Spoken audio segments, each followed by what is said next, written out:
How would you grade the first month of the season? How would you revise your win totals? And what is reasonable to expect of Royce Lewis when he comes back from injury? We're going to hit up on all that. This is Locked On Twins.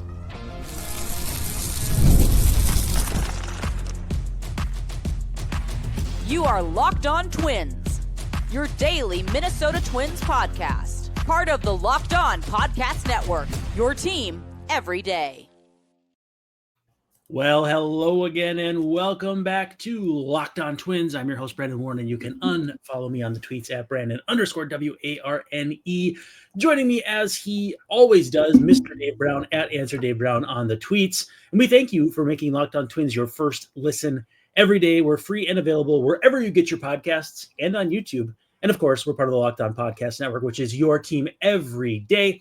In this special edition episode, we are doing a little bit of a mailbag. We've got questions from a couple guys on Twitter and another friend who sent one in besides. So we're going to dive right into those, Dave. Before we do that, however, we got to make sure that you take control of your finances with Monarch Money, because that's who's bringing you this episode. Use code LOCKEDONMLB at Monarch Money for 50% off your first year.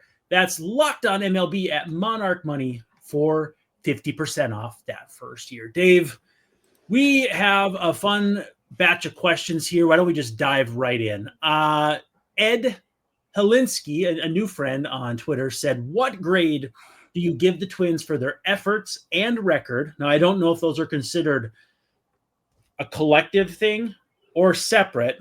Like, is it a tag team or two separate wrestlers? I don't know. So we'll kind of dive into that. And their efforts and their record after the first month of the season. Better yet, why? How about you start with that one?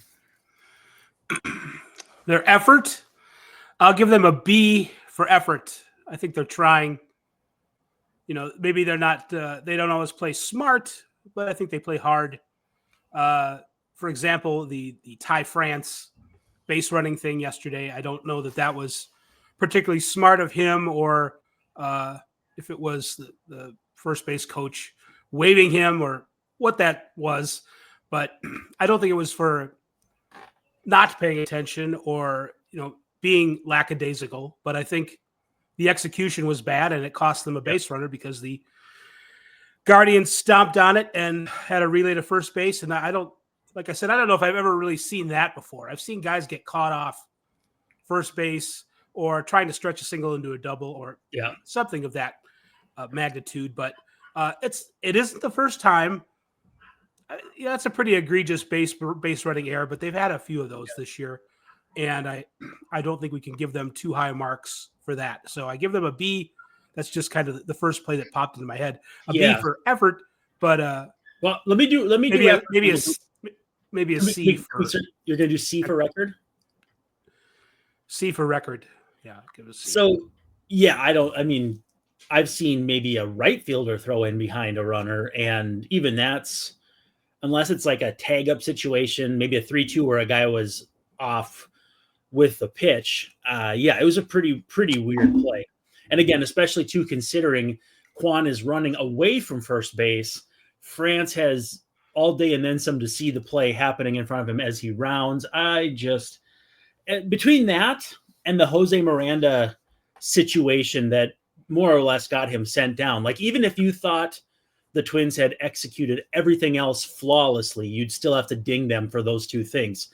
And it's kind of like in school, if you don't hand in 2 papers, but you do hand in the other 40, those 2 can really hurt you more than the rest of them can boost you back up. Like, egregious mistakes like that hurt more than many times doing the right thing. And then especially too, again, it was a 1-run game, a walk-off. That's a huge play at a bad time. And I think Miranda's was a little less so because they were trying to come back from a bigger deficit.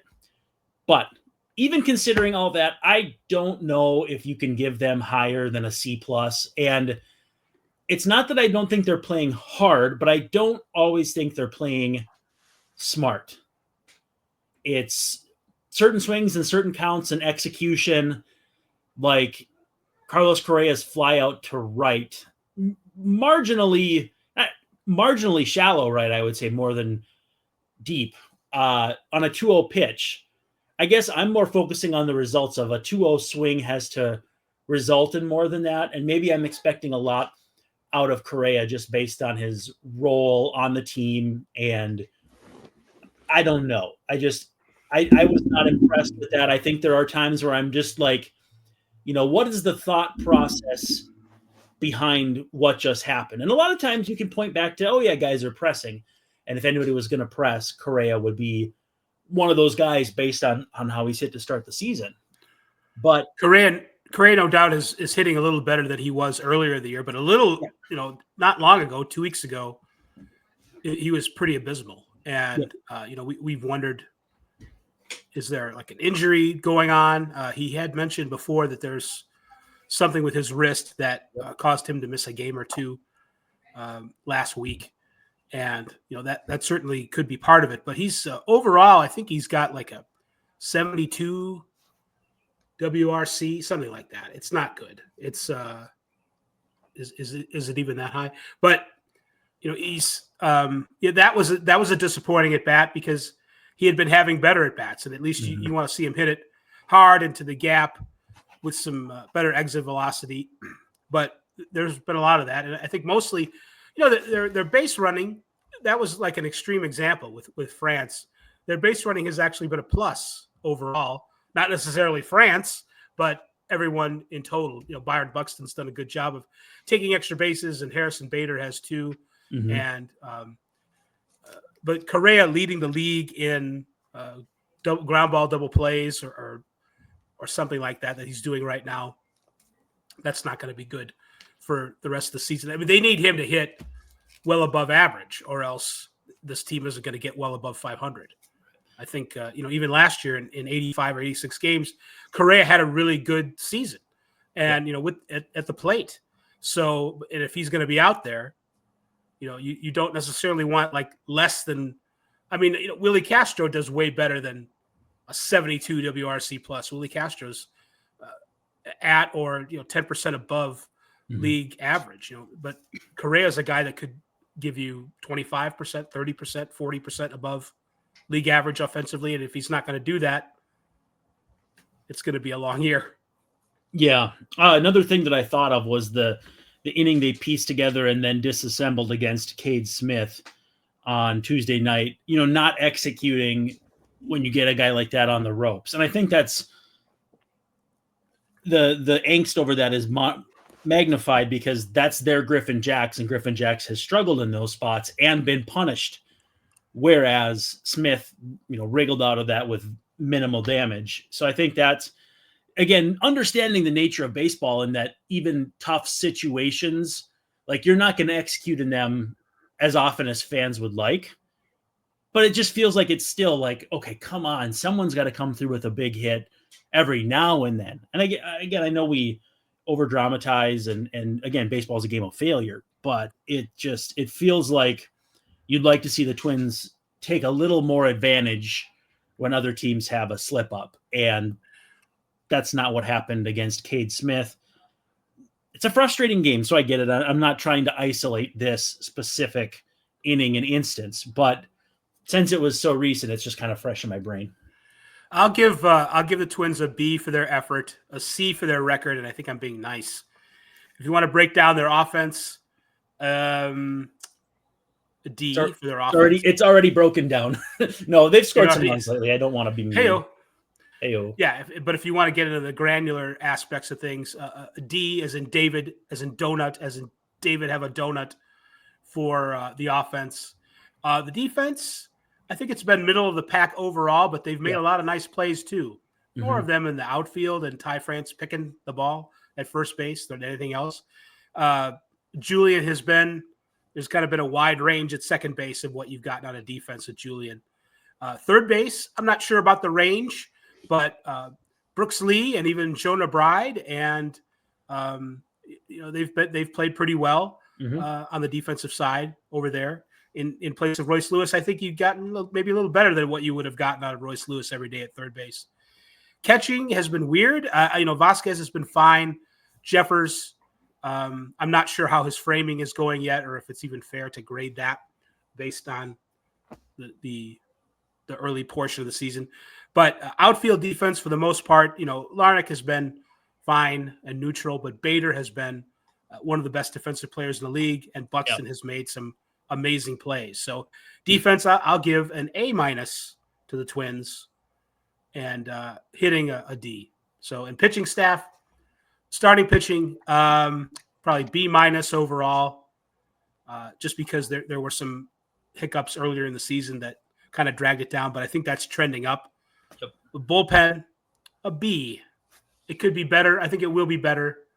Brock Stewart looks pretty good in his return. Yes. So, and Griffin Jacks looks like he's ironed out those kinks from before. He hasn't returned to the highest leverage so far, but he still has pitched, with leads in the 7th before, and that's good enough for me. And he looks really good out there. Duran, actually, maybe it's just his results have been great, and maybe there's something coming down the road that isn't so hot, but I've been impressed with him too. So I'm going to do D for record because it's taken this hot stretch just to get to within shouting distance of 500. I'd go B+ for the rotation because those struggles do seem kind of far away. Bullpen also B+ because, for someone or a group that was hyped as the best in MLB, like they've been good, but there's just been some high profile blowups, basically keeping them from being 17-13 as opposed to 13-17. So, what did I miss? Offense D-, or maybe a flat, just straight up D, because outside of the last few games, the last against the Angels and the first against the Guardians, it's been pretty ugly. So I don't know if there's anything I missed there, but in other words, I think the effort's been good, not great, and I think the execution by the team as a whole has been pretty subpar. So let's take a break. When we come back, we've got a question about Royce Lewis and what's fair to expect when he returns, which seems to be fairly imminent. But before we get to our next segment, we got to talk about Monarch Money, because if you're like me, you've checked your bank account and wondered, where the heck did all my money go? Well, between dining out, online shopping, and entertainment, it's easy to lose track. Also true if you have kids, as Dave and I both do. That's where Monarch Money comes in. It's your personal CFO giving you full visibility and control over your finances. It's not just a budgeting app, but a complete financial command center where you can track all your accounts, investments, and spending in one place so you can stop managing your money and start building wealth. You find out things that you were spending money on and more money on than you may have realized, like food delivery. That's a big one. Or, vehicle expenses, another one where you may not be aware how much it costs you to drive to and from work every day, that sort of thing. But it's all in one app, which is terrific. Instead of juggling multiple apps, you use Monarch to check your finances, track your spending, and even plan out those long-term financial goals. Take control of your finances with Monarch Money. Use code LOCKEDONMLB at monarchmoney.com, and you'll get 50% off your first year. That's right, 50. That's monarchmoney.com, code LOCKEDONMLB for half off your first year. Now, our second question comes from actually a colleague when you and I were writing for Puckett's Pond, you and me telling puns over at Puckett's Pond.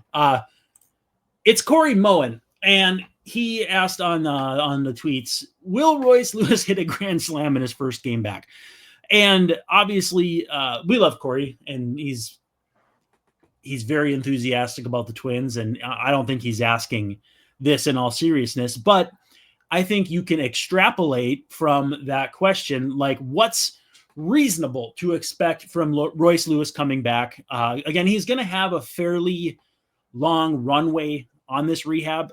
Certainly not helping that Columbus is dealing with some weather and some postponements and doubleheaders and that sort of thing. So we'll see what happens. But even still, getting at-bats, getting plate appearances at AAA is not going to necessarily mean he hits the ground running with the Twins. And if he continues the way last year ended, that's doubly true. So what I guess I'm asking is, what's your opinion as far as, do they expect him to play third base every day, DH a little bit? Is he going to hit high in the order? Is he going to hit low in the order, middle of the order? Where do you stand right now as we're probably, I'd say, 5 to 7 days out from his return? Yeah, I think he's going to see a lot of time at DH as long as that position doesn't need to be filled by somebody else. Well, Luke Keeschel being gone helps. True. First time we'll ever say that. Yeah, that's true. It certainly does make it more open, the possibilities of him playing the field. Although, I don't know, based on the other defense that they've had at second, mostly from Edward, would they care that much if Edward, Julian were playing second or Keeschel? Maybe not. And, we talked about Keeschel before in the context of his elbow. If there comes a moment when, he's able to throw better than he was when he was playing defense once or twice a week for the Twins there while he was up. If he's able to throw the ball to first base better than he was, he'll be able to play second base fairly well. But if he's not, you kind of want him at DH. Do you want Royce Lewis at third base? I mean, I don't know. It's hard because Lee's looked good over there.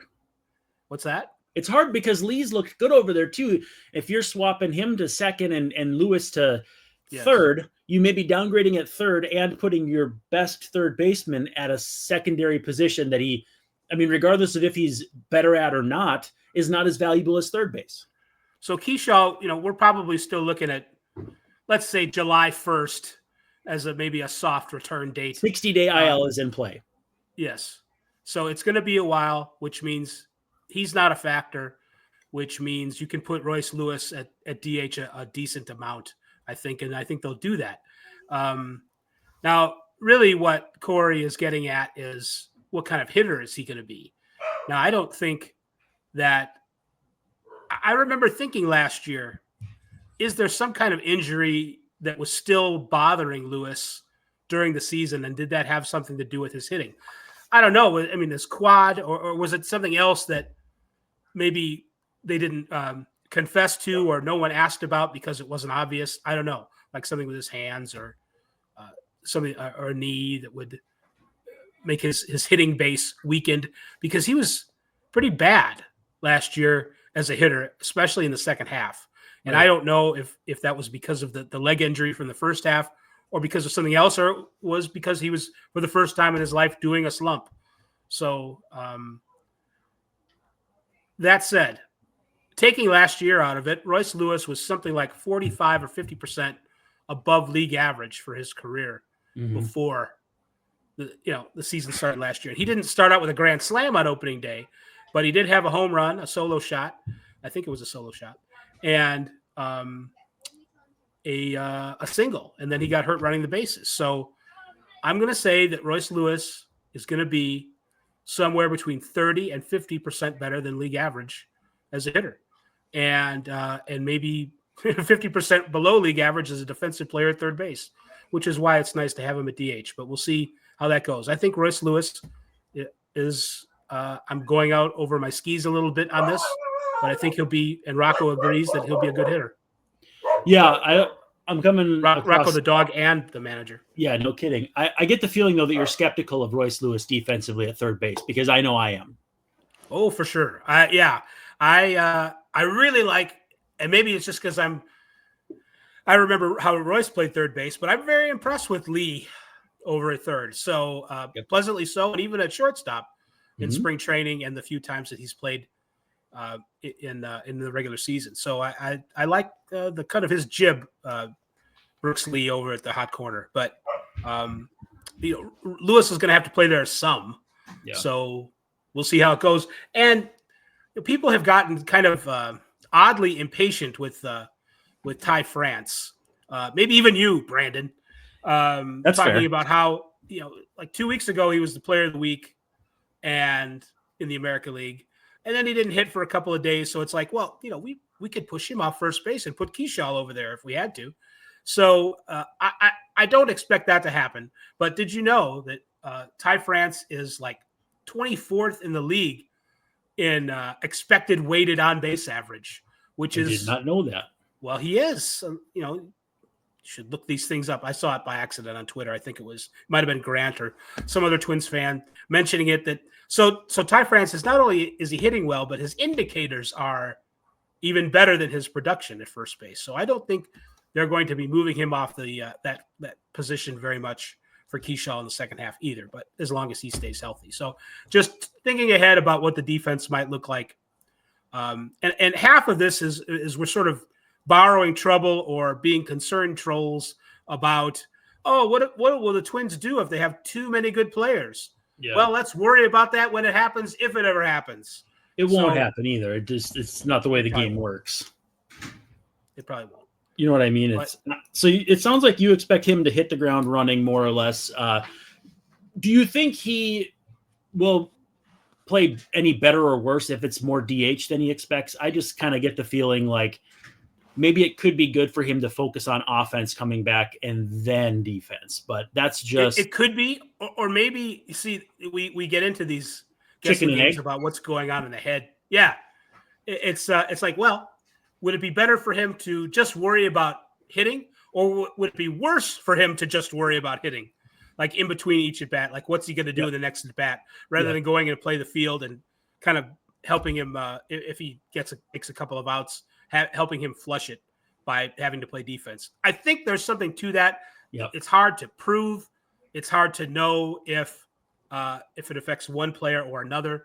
But I feel like actually maybe DHing isn't great for his hitting in the context we're talking about. But okay, I don't know. That's fair. There's certainly different schools of thought, and that's why you want your manager and coaching staff to know your players and try to figure out how they might respond to that, because I think it's an inexact science. Let's take our last break. When we come back, we will discuss maybe revising our season win totals. We were pretty lofty, and with the tough start, not that we don't think this is still a good baseball team, but it's going to be hard to reach 90-something wins after a particularly difficult start. So we'll revise and review our win totals and see where we go from there. You got to try these wonderful pistachios, especially if you're looking for a snack that's both delicious and nutritious. Crack into a good source of protein with wonderful pistachios. It's one of the highest protein nuts that you will find. Each 1 ounce serving has 6 grams of protein, which is over 10% of your daily value. Plus, they're packed with fiber and better for you unsaturated fats to keep you feeling fuller longer. I know I bang this drum all the time, but I prefer the ones in the shell. I know Dave here prefers the ones that are not in the shell. Actually, I don't know, Dave. What do you prefer for pistachios? You know, I don't. I'm pretty lazy, and I don't want there to be too much work when eating the food. Like for example, when my family goes to the Melting Pot, that place. I don't know if you have them in Minneapolis. Yeah, we have one. Where you cook your own food. Cook your own food. And then you got to pay like somebody else cooked it for you, and then you got to worry. I don't like that. So bring me the unshelled shells, please. Okay, well, that's fair. I don't even work here. But obviously, healthy snack if you're going to eat something at your desk, in the car, or maybe if you just mindlessly snacking. Easy for me to say. There's worse things you can do than chow down on some pistachios. Lots of good stuff inside there. You can get snacking and get cracking with the snack that packs a protein punch. Visit wonderfulpistachios.com to learn more. You'll notice I didn't say nut snack this time. You just did. Wow. It was funnier though when the nut snack came out of your mouth. Yeah. So our friend, quickly changing subjects here. Our friend Joe John wants to know, hey guys, how our friend who? You know him, Joe John. How would you guys revise your season wins predictions from the start of the season? Now, as I recall, I said 91 and 71. Dave, I think you said 94 or 96. I thought it was even higher than that. Yeah, let's just say 95. I don't know. 95 and 67 sounds right. All right, so doing a little back of the napkin math, the Twins would have to go 78 and 54 to reach my number, and that would come out to, if you said 96, 83 and 49. You'd have to have some kind of Oakland A's second half from back in the early aughts. I'm not saying it won't happen, but it probably won't happen. I would start by, but my short answer would be I would start by revising it down. Whatever it was before, it's not going to be as much. It's going to be revised, and it's not going to be up. So I think at some point, we just in an off-the-cuff conversation, I mentioned, yeah, maybe I'll change that to like, did I say 88 or 91? I don't know. But I'm saying 88 now. Okay. So what do they have to get 14 over? They have to be 18 over? Is that would stand to reason, right? Yeah. And they could do that. I think I have 16 over, so my math's probably not. Oh, no, you're right. Basically, I'm saying they got to play at a 96 win pace to get to where I expected, which then would be taking the vehicle you expected to get to what I expected, if that makes sense. Yeah, and Rocco agrees. Yeah, I'm gonna get that quieted down. Okay, well then I'll just talk through this. As Rocco is handled by Brandon, everyone would like to handle Rocco the manager sometimes, but Brandon is handling Rocco the dog. I was thinking about this. The offense needs to be more consistent. They can't score 3 runs or fewer all the time, which is, it seems like that's what they do. 0-14, by the way. If they scored a little bit more, and the team brought up, let's say, a Zebby and a Festa, that's the thing. You bring up one of those guys, and they get hot like everybody thinks they will, and they get like, they go 11-2 or something. That's how you get into your 90-win territory. You have some guy come up and get on like a Scott Erickson run or Johan Santana run, something like 2004. That. Look it up. Yes, and that's how you do it. And that's the thing about how the team is structured right now. I don't know for all that like Paddock and SWR have done in terms of keep them in games, and I think they could still do that. If those guys were a little better than they have been, and Paddock and Ober and Ryan continue their general ascent up, that would be good. But I still feel like a game-changing type of pitcher, a shutdown guy who comes in, gives up 1 run or 2 runs every time they pitch, pretty much, for the rest of the season. That's one way to get that wins and losses, wins total up in the 90 win range. So, I think Paddock and SWR are more pitchers for a team that's going to hit for them. Paddock goes out there and he pitches pretty well, but the team doesn't score any runs for him. And they're going to have to do a little bit better than that for him to win the game, because he's only going to go 5 innings. He might give up 1 run. He'll probably give up 2. That's not quite dominant enough. So, they sort of need to make like Ober the 4th starter or something like that, and come up and have one of the rookie kids become the 3 or Zebby get hot. Or who?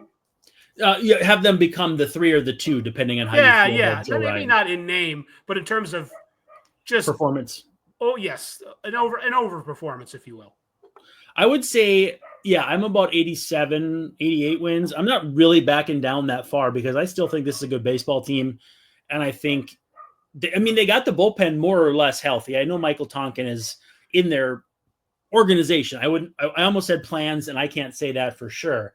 But they're more or less healthy in the bullpen and look pretty good out there. Jorge Alcala kind of has struggled, but, that doesn't necessarily mean much, because he can be optioned out if they find somebody else they like better. But I still he can only be optioned out now if he assents to it. Remember, I keep forgetting that. Sorry. But even still, like, he pitched badly enough that if they DFA'd him, like, there would be consternation, because he throws hard and has some success in the past. Yeah. But it would not be unprecedented. It wouldn't be any more shocking than the Guardians doing the same with Tristan McKenzie, right? Like, well, I'd say that as long as he doesn't continue to just completely stink up the joint, let's say he puts a few more good games together, they could trade him like the Braves traded Rafael Montero. They could get something in trade for him.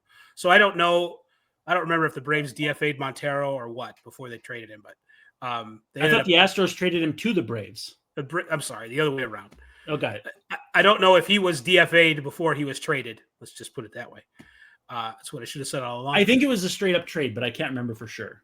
I think it was too. And I think something like that could be done. Yeah. Rather than losing him for nothing like you did with Blewett.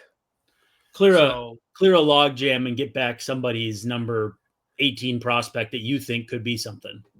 And then maybe Paddock goes to that spot in the bullpen and Zebby or Festa comes up or Tonkin comes in. I don't know.